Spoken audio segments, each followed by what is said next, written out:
ethnicity, no social status. It is ageless. It is to be found where we expect it. It is to be found where we do not expect it. This blue plaque of courage marks the home of a hero. As you can see from the banners here, given to preserving and promoting the history of the Port of Newry.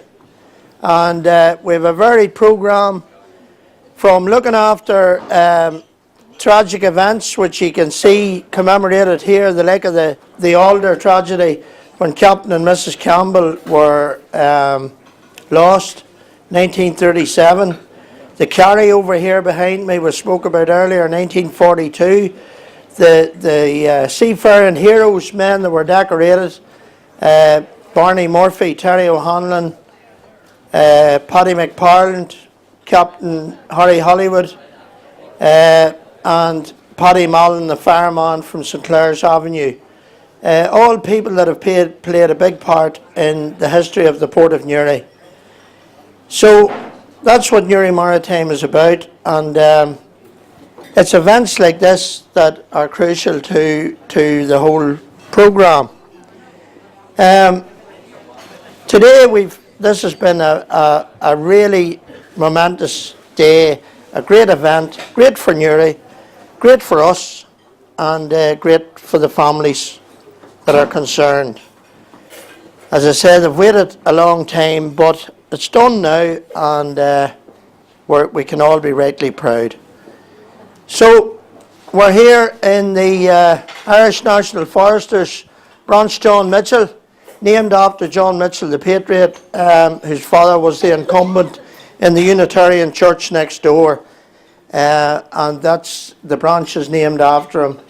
I'd like to thank our Mayor, Councillor Michael Ruane, who was on hand there today and spoke so very well at both the events. And you'll see, along with the History Circle and the Foresters, the logo of Newry and Mourne District Council. And the council is key to all the events and activities that we promote, because Newry and Mourne Council own 50% of the canal navigation to Portadown, along with Craigavon, Armagh and Banbridge. And the council are always very supportive with help in kind. For instance, the washing down of the park there for Raymond Kelly this morning, the provision of barriers through the events manager, Paddy Duffy. And it's things like that, the nuts and bolts, the logistics of the operation that get these events moving. It's not about money, it's about help. And we do get a lot of help from the officials and indeed the councillors in Newry and Mourne, and we're very thankful for that support.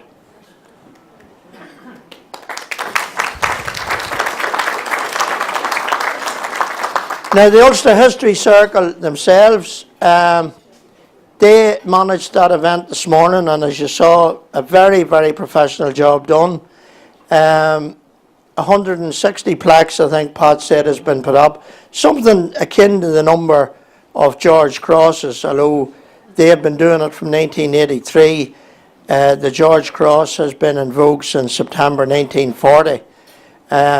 But it's tremendous to see the two circles, and I think that brings us up to 5 in Newry now, along with John Mitchell, John Martin. They have a joint plaque in Drumlane. Samuel Black, the cardiologist in Hill Street, and Margaret Clark, the artist, over in Thomas Street. So the Ulster History Circle are a very prestigious group and a voluntary group. Again, you know, they're dependent on donations, family help, as in this case, to fund the project. The plaques today were paid for by the Kelly and Blaney families. And it's that sort of help that the circle need.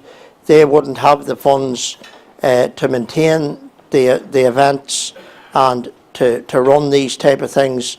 But with the help of families, local authorities, etc., they get it done. And as I say, the calibre of people like Barney Hughes, who had the bakery in Belfast, Gustav Wolf from the shipyard, people like that. Those are the calibre of achievers that Raymond Kelly and Max Blaney are rightly with today. Indeed, people will be saying from now on, when plaques go up, they're with people of the calibre of the men in Newry. And that's where they are. So I'd like to thank Pat and the Circle for coming down today. And if Pat's there, we have a plaque for him. Well, all I can say is that we couldn't have done all this without both the families, of course, but James in particular.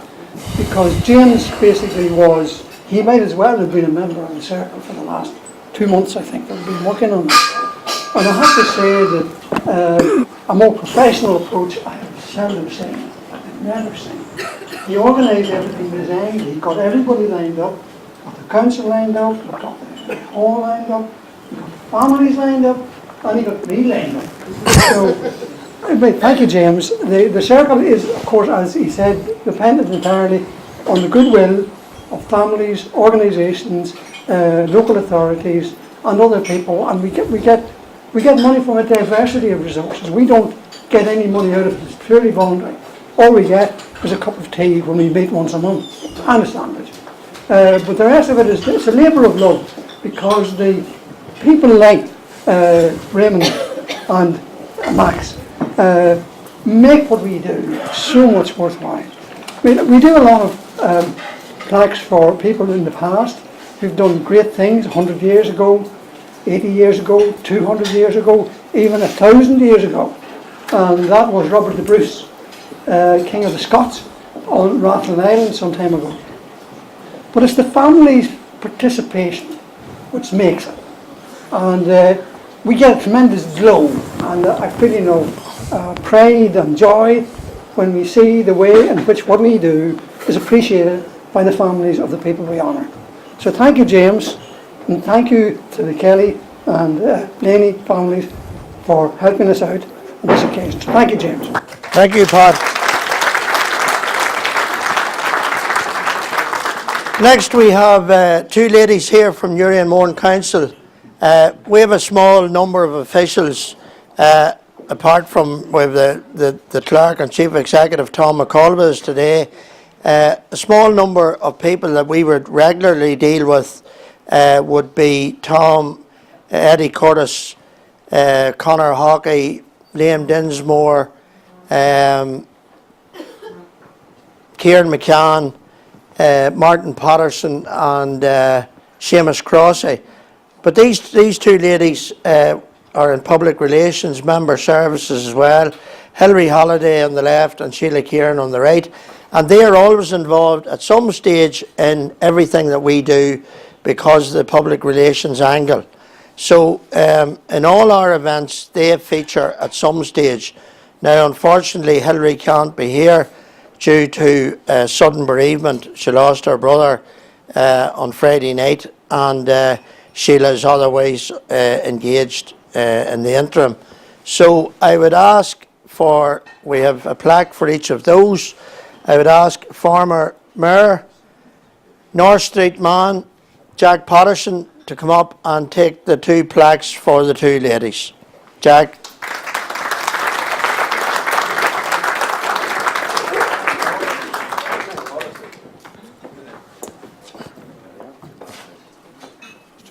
It's two of them.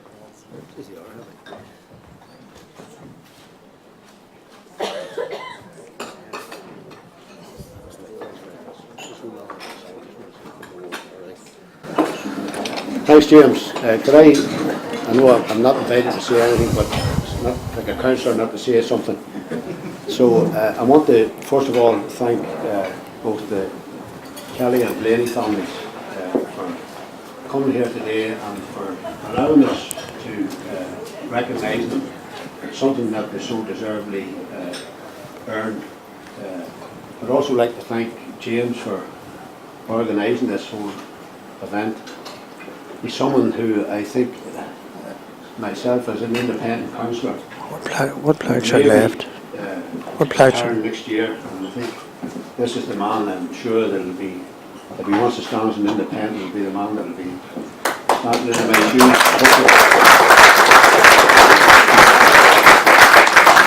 And could I say for someone, and I don't want to be giving my age away because I'm one of these people who doesn't like to say what age I am because all my friends tell me I look much younger than what I am. They're liars. But John Henry and Mrs. Quinn. I'm very proud as a Newry man to say that I know most David of Hanna, the right. older, Stay there and get them out. residents of Newry, and particularly the Kelly family and the Blaney families, and I was associated with both of them.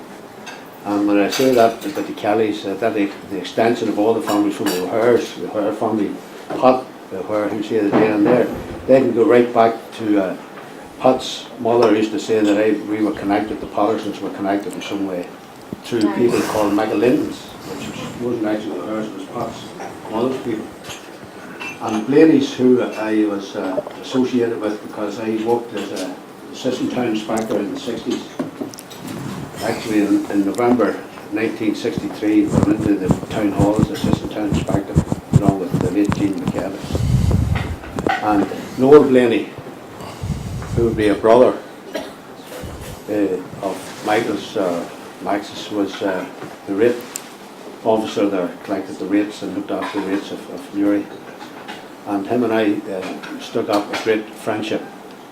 He was a few years older than me, but we were always very close together, and we used to go across to the local bar across the street, which is Hales' pub there on Kildare Street, and we made any excuse for any event to go over and have a drink, particularly at Christmas set times and that, so great memories. And I was speaking to Michael early on, and I forget the first name, Una, and what happened with my son Martin, who was born in 1967, and he was born as St John of Gauze, but I was in the town hall, and we started work then at that time at 8 o'clock, and Noel came in about 9 o'clock, and he says, you're a father.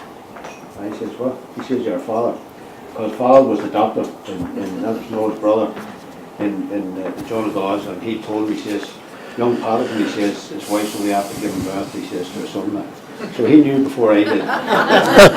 So that's the connections, and as I say, the connections with Bill John and all the Kellys, from Rebecca and Joe Morgan. Joe was Rebecca's husband, who was the finance officer of the council. We were all connected and friendly, and we're all just one big family. And it's certainly, a day like today is a day that I could not miss. And I'm so proud of the two families, and I wish all the rest of the families that carries on that tradition of both the Kellys and the Blaneys all the best.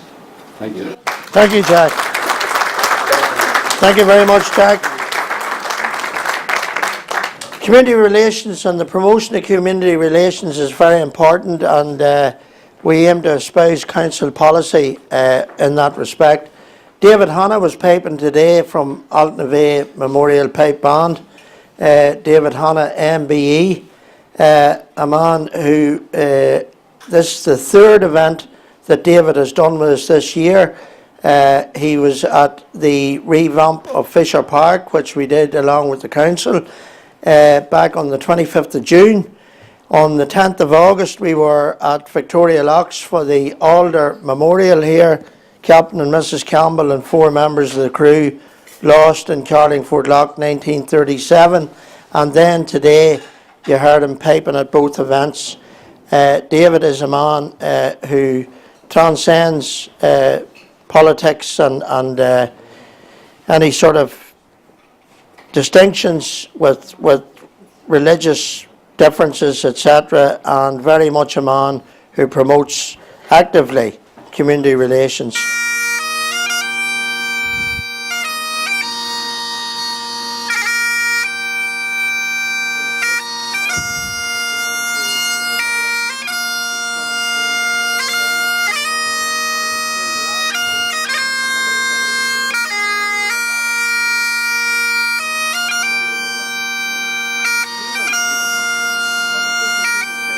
The other man here is John Henry, and John was doing the bugle there today with the last post. John has been with us for the last few years, and always and ever answers the call, and you heard him there today, and he made an invaluable contribution. It sort of put a top on the whole thing, and we have recognition for John as well. John's maybe gone, is he? He probably is. So the last one is a very special award that we have. We talked briefly about the Byrne family and the tragedy on the 7th of December 1952, the worst domestic tragedy ever in Newry. 4 members of the one family tragically accidentally gassed in their home, and the lady who raised the alarm that day, Mrs. Anne Quinn, or Miss McConville as she was then, a young girl living with her granny, living with her mother in Rooney's Terrace. She was the lady that raised the alarm because she noticed there was no movement in the Byrne household by 11 o'clock that Sunday morning, and they were normally early mass goers. And when she got the neighbours' attention, when they went into the house, they found the 4 people, the mother, 2 dockers, sons dead, and an elderly aunt. And she was there today with her husband Eddie Quinn, now a granny herself, and her daughter Geraldine with her today. And she was there laying flowers, and she played a pivotal role in that tragedy. And we would like to give Mrs. Anne Quinn, or Queenie as everybody knows her, we'd like to give Queenie an award. Please, Eamon.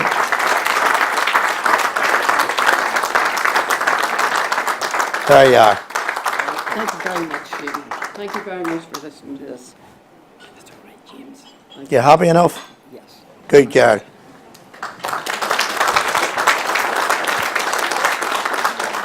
And there you go. There's a picture of Eddie and Eddie and the missus after 58 years of marriage. And this is for Pat Devlin. Pat is a man from Cregan in Crossmidlane. He's been domiciled, God help him, over in Downpatrick for the last 40 odd years. And for an Armagh man, that must be a miserable experience. And we've got a wee bit of footage here. Hopefully this will... Very well represented in this Armagh panel. Dropped in neatly here. Once again, it is Stephen McDonnell, and he's put it over the bar. It's his 3rd point. More significantly, Armagh lead the All-Ireland final. Tomas O'Shea feeding it in, and good defensive play by Armagh. It's out to Kieran McGeady, the captain. It's all over. What a result, sure. Fantastic result for Armagh. Oh, what a credit to them the way they... We had a wee clip of Stephen McDonnell scoring the winning point for Armagh in 2002, but Pat's here anyway. And thanks very much, Pat, for all your work. Appreciate it. And I'm sorry that Jimmy Hoppy isn't here, but hopefully we'll reunite you with Jimmy. Okay. So just to go back to what we were saying about the Byrne family, there's a picture from 1952 taken in Bridge Street outside Murder's Bar, and the 4 funerals coming down, and the dockers all gave a guard of honour over to St Mary's, and the ships in the Albert Basin flew their flags at half-mast, and the plaque that we put up today, that's it. Beautiful plaque. You've got the funeral procession, you've got an overhead view of the Thomas Street, Rooney's Terrace area as it was, Bridge Street railway station, Pool Lane, the old area, Fisher's timber yard, the coal yard, all gone now sadly, and forged by Mickey Mullen, the blacksmith, a very good friend of our association, and thank you, Mickey, for your efforts. We appreciate it. We get to the George Cross now, and as you've heard, there have been 161 awards since George V instituted the award in September 1940, and Michael Blaney from Bridge Street and young Raymond Kelly, the seaman, as you see in the book, the soldier and the sailor, they both qualified for this magnanimous award. And the award itself is the highest award for bravery, for people in a non-combative role, if they're in the military, or for a civilian. It's the highest possible award a civilian can be awarded. It's absolutely unique. And this girl, this lady at the bottom of the picture, her name is Barbara Jane Harrison. She was an air stewardess with what was British Overseas Airways, BOAC, and in 1968 she was involved in a flight from Heathrow that caught fire minutes after leaving Heathrow Airport, and they re-landed and she stayed at her post. Very, very interesting photograph, and when you look at it and look at it in detail and you see how much Newry has changed, you know, the whole skyline is completely different today. All the businesses that were up along Merchants Quay have all gone, and you know, the industries that were indigenous to the town have sadly all left us. But the port was probably the biggest loss of the lot. But when you think that we had 2 railways and 3 stations and a port, and today that's all gone, but that's progress. Moving on to Michael Blaney, we heard today about Charles and Alice. Alice, of course, a member of the Flood family. Dr. Richard Flood was her brother. Famous, he was the port surgeon in Newry along with being a doctor, and he practiced up until I think 1959, which was the same year that Charles Blaney retired. And Charles himself was a Donegal man, and 6 children, Michael the eldest boy. And as I said earlier on, Charles Blaney was a phenomenal man because he worked until he was 82 years old as town surveyor, and he had replaced a man called Devonish Mears, who was the town surveyor for the previous 47 years. So in 100 years in Newry, in a century, there were 2 town surveyors. And young Michael here qualified as a civil engineer himself, and quite a man about town, a member of Bourne Point Golf Club, keen boxer, liked the shooting. I told you earlier on about going to Haffey's on the Hillhead Road to do a bit of shooting and asking Joe Haffey for permission to go on the land.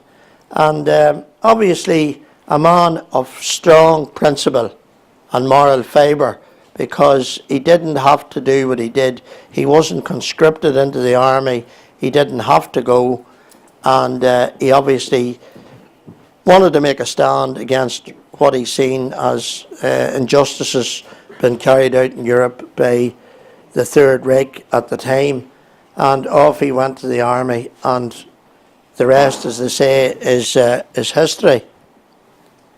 Now, I hope this isn't going to start playing up on us.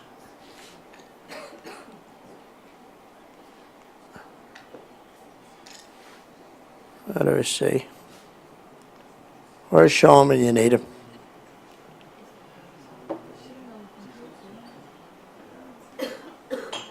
Now, Friday the 13th, they say, is an unlucky day, and next Friday, believe it or not, is Friday the 13th. It's the anniversary of the death of Captain Blaney. And this picture shows you the proximity to the primary school in Salisbury Road, in East London, The bomb was out on the Romford Road, and a busy Friday afternoon, Captain Blaney was summoned with his team, and he went in as usual alone to survey the scene into the bomb crater, and he succeeded in neutralising one of the fuses and getting a sling on it, and they took it out. And as the bomb started to swing, he moved to steady it, and the bomb exploded, and himself and his 8 men and a police inspector, Henry Lane, were killed. A very, very tragic happening, and a very sad ending for a very brave man. Here are some very, very interesting pictures. Blaney Crescent is in East Ham in London. It was named in 1949. The council made a decision to name a street on the newly built Gooseley Park housing estate after Captain Blaney as a tribute for his bravery. The Royal Engineers put up a memorial between the 2 pillars, and they had an unveiling ceremony in 1949, and the mayor came down, the lady came, and she unveiled the plaque. Now, that's gone. That has disappeared over the years with redevelopment, one thing and another. But the school that I told you about in Salisbury Road, they have kept the link with Captain Blaney, and every year he's remembered in December. And the headmistress plays a part. You know, one of the things that we saw with the Blitz was, it was a real horrendous episode. German bombers rained fire and high explosive bombs in their most savage attack on London. Here again is the blood, the sweat and tears that Nazi warfare brings to the men, women and children of city, town and village. Here again are the same firefighters who face peril and danger with the same grim determination and courage. Amid the rain of bombs and falling masonry, they fight the hell of Hitler's making, while our cameramen record for all time their stupendous task. Caught by blast like some foul giant's breath, and blistered by the intense heat, London's firemen carry on. Here are heroes in action.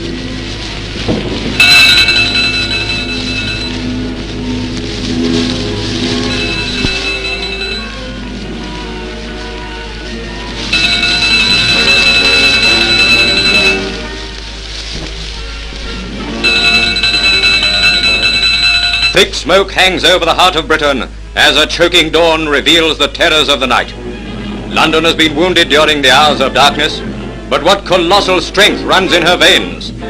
As hoses still play on the smouldering ruins, a fireman is heard to say, "Blimey, he wasn't half cross with us last night." Let every honour be given to the rescue parties, nurses and doctors, who toil for hours among the wreckage, bringing help and easing the suffering of survivors. From out the bowels of devastation, they bring the injured to be ministered to by these gallant brothers and sisters of mercy.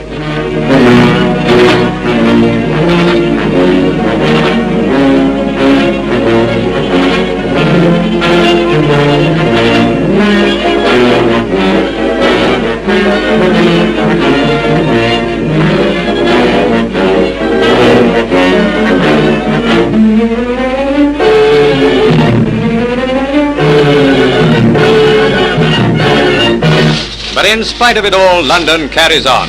Lummy, you ought to hear her carrying on. In no uncertain voice, she echoes Mr. Churchill's words, "We'll give it to them back." Yes, this time we take the gloves off. Hitler has called the tune, and we'll give it a name. Retaliation. Quoting an American newspaper, "The indiscriminate orgy of destruction is not the weapon to defeat England. From the dust of London arises only new life and hotter defiance. Hardened and angry, Britain fights back." We've got an adapted slogan now. Can we take it? Sure we can take it, right back where it came from.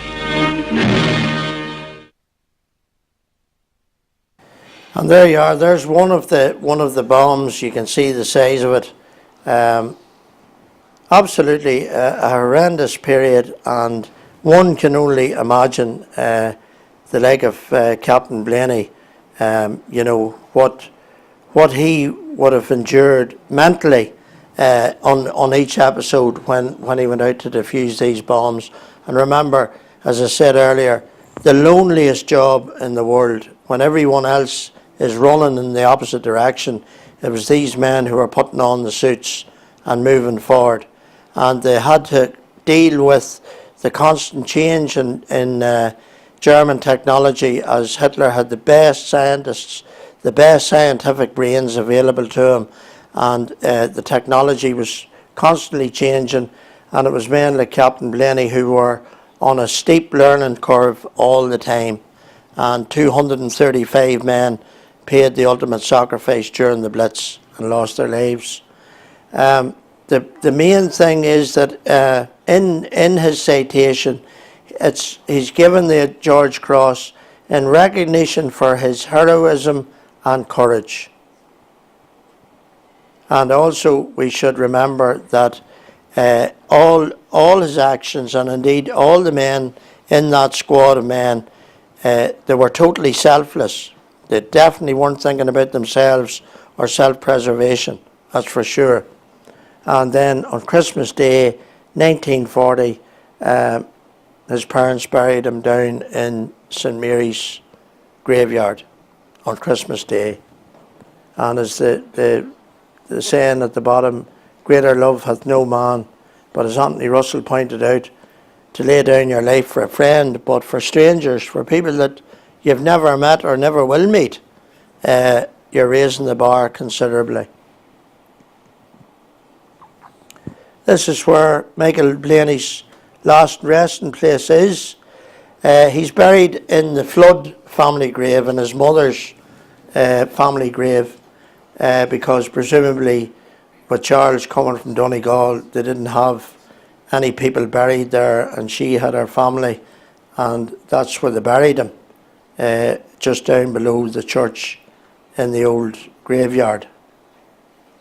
The second man, Thomas Raymond Kelly, known as Raymond Kelly, born in 1928, the son of Bridget and Robert.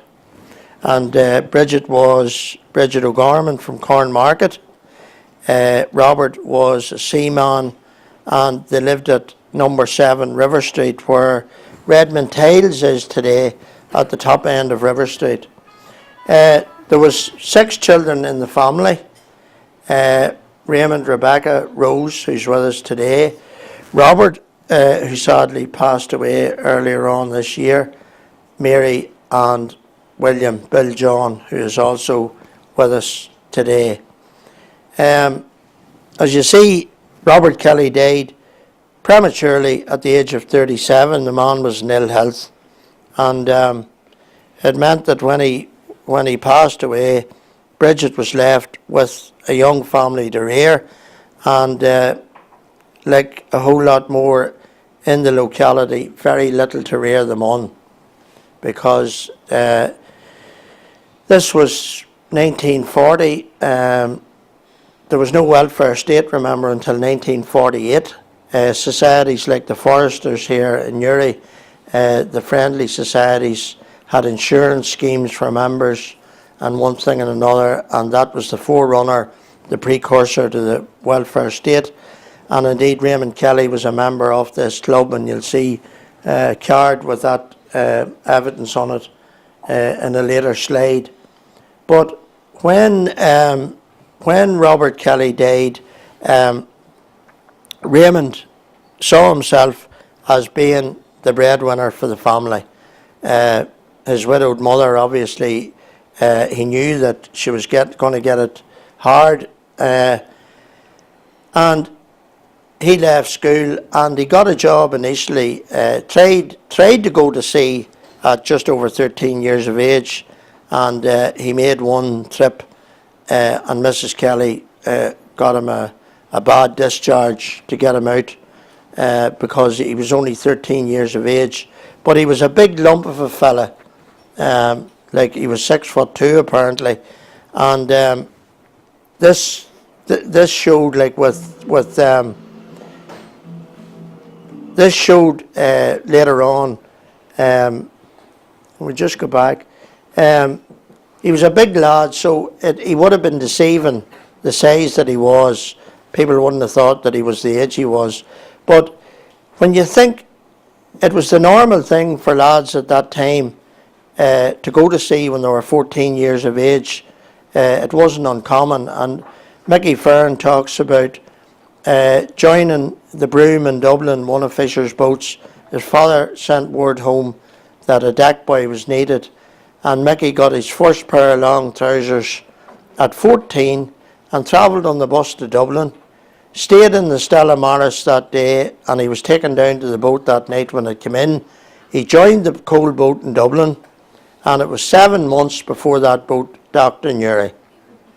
They sailed all over Europe and all round the UK and Ireland, but they never came to Newry for 7 long months. And Mickey did over 45 years then at sea, and he's still alive and well, thank God, at 91 years of age. But if we just look, to give you an idea, wee bit of footage of waves, and if you take a look at that, it sort of puts into perspective what Raymond Kelly would have been dealing with. The captain talked about waves 14 and 15 feet high that day, and it absolutely defies belief what this man did, you know. But as I said, Willie puts it down to, as he said, the way he was reared. And you know, in those communities 70 years ago, everybody looked out for everybody else. Today it's a different story.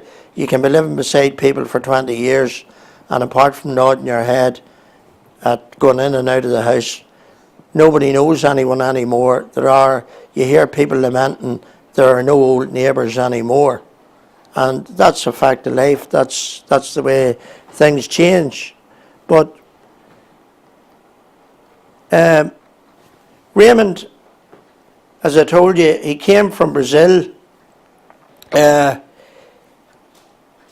Empire Plover, the ship he was on, got a distress call from the Famagusta, which was making her way from UK to Cyprus, and Raymond Kelly's ship was coming from Rio de Janeiro to the UK with a cargo of grain.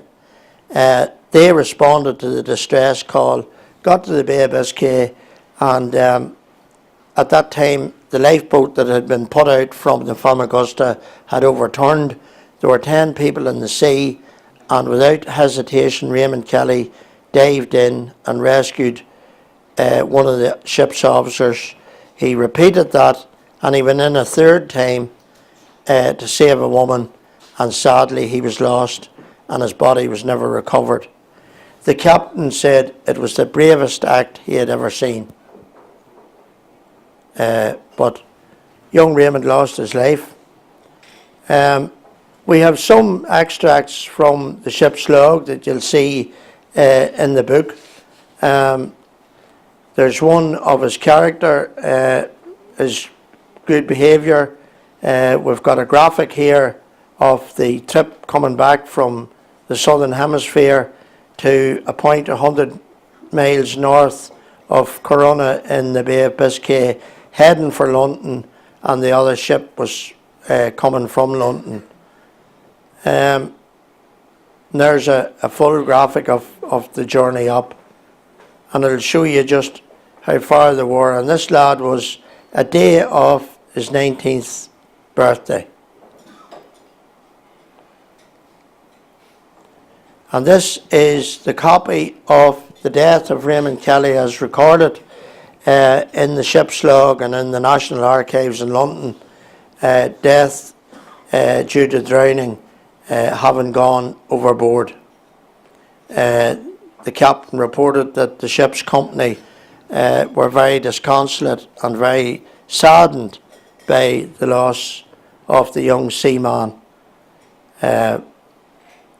and the after what he had endured, you've got to put into perspective that if he had gone in the first time and got out, but to go in the second time, knowing what he had already endured, and come out again and then go the third time, definitely he epitomises greater love hath no man. There is absolutely no doubt about that. So we have the plaques, we have put them up, we have the Blaney Family Home in Bridge Street, now Habentag Housing Trust, the Simon community are the tenants there today, and here at the gable end of number 43 Kilmurray Street we have Raymond's plaque. Their names will resonate again in the communities where they have been sadly almost forgotten about. I know we have Raymond Kelly Park in Newry, but there's not very many people could tell you why it's named after Raymond Kelly, or indeed who he is. And his brother Robert lived there for quite some time. We'd like to thank everybody that has helped us to put this event together. As I said, the Ulster History Circle, Newry and Mourne District Council, the Good Relations Unit of the Council, and the Office of First and Deputy First Minister, who were involved as well. We also have a local man, Peter McAlevey, who has an old Newry website with pictures that have been a great reference point to us, and I'd like to thank Peter and the website contributors as well. Along with that, I'd like to thank everyone who has made the effort to be here today on what has been a most auspicious occasion. I'm really, really pleased with the way everything has gone, and you know, it's a signal honour for these two men today, and we can be truly proud of what they have done, not only for themselves and the honour and accreditation that they have brought to themselves and to their families coming behind them, but to our area as a whole. Just when you think, go back to that statistic that we talked about earlier on of the population, 67 million people. 161 of those people have a George Cross. Just think about that for one minute. 161 people from 67 million. And then out of those 161, you've got two individual awards in the north of Ireland. And those two awards are based with two lads a third of a mile apart on either side of Dublin Bridge.